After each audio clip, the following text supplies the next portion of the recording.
สบายดีเนาะ FC ตัวประเทศเนาะพี่น้องเนาะ FC แต่ก็ทั้งประเทศลาวทั้งเมืองท่าบางท่องทั้งบ้านผู้แพงเนาะพี่น้องเขามารับชมนี่เนาะฝากกดไลค์กดแชร์กดติดตามเด้อพอได้ติดตามก็ขอขอบใจเด้อที่ติดตามเนาะที่เบิ่งคลิปข่อยที่พวกใดสนใจคลิปข่อยเนาะพี่น้องเนาะผมดูเป็นพันเป็นล้านเป็นแสนเนาะพี่น้องเนาะที่ถ่ายลงไปเนาะ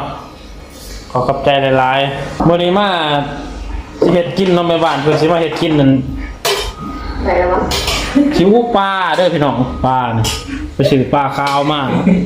จากตลาดเด้อ ปลาขาวเบาลี่เป็นที่ช่องที่หัวอยู่เนาะปลาขาวและบ้านเขาเป็นปลาขาวตัวทีเงี้ยเนี่ย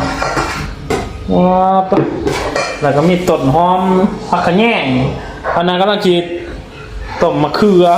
คนที่จะได้กับจักแล้วเนาะได้ทาเบิ่งมากินนะเด้อไม่แต่เชฟ4-5 คนเนาะ